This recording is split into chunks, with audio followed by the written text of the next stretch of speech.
Yung view, yan ang hagdanan na yan papunta doon sa restaurant. Dito sa labas, yan. Yan, beach yan. Yan din, yan ang ano nila yan.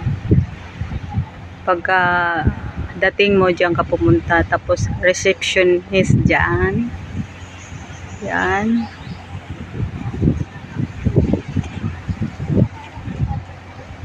Ganda. Tanghali na po dito. 2 o'clock.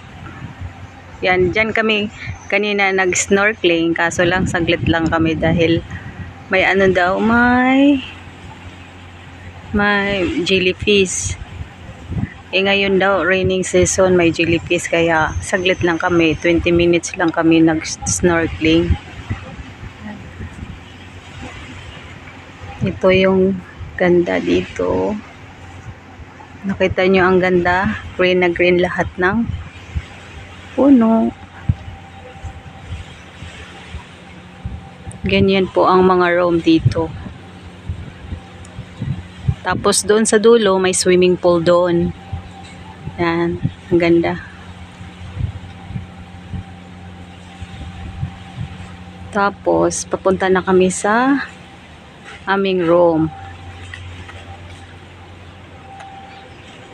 Yan ang papunta doon sa restaurant. GB. Ang init, guys. Ayan oh.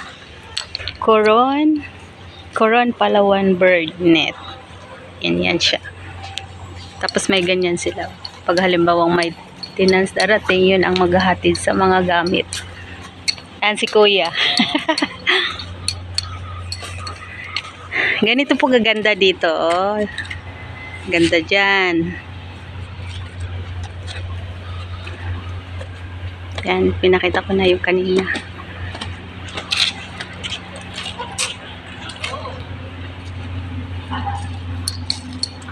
Yan. Dito guys, may mga malalaking parang ano sa Bisaya yung tabili, pero sa ano, crocodile ba yun? Dito makikita mo dyan sa ilalim, mayroon. Marami sila, magsilabasan pag init.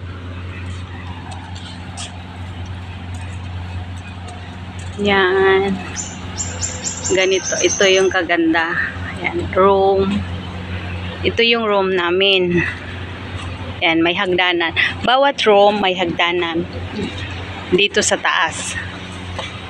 Yan.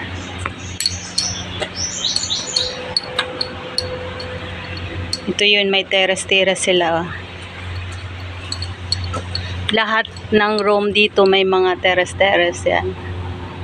Balcony or terrace. Yan din, ganyan. Papunta yan dun sa taas. Maganda dun sa taas. Yan din, no? May halaman.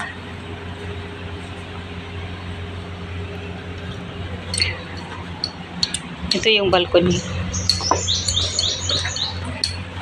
Yan.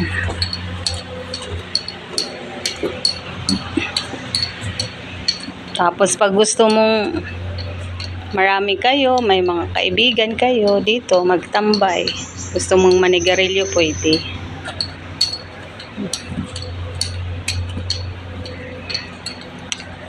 Mga puno. Mapipil mo talaga na nasa probinsya ka. Ito po yung atis na puno. Tapos yung isa, yung pili ba yun? Yun. Pili na prutas. Tapos niyog. Yan. Mapipil mo talaga kasi ang tunog dito, ano, may ibon. Yan.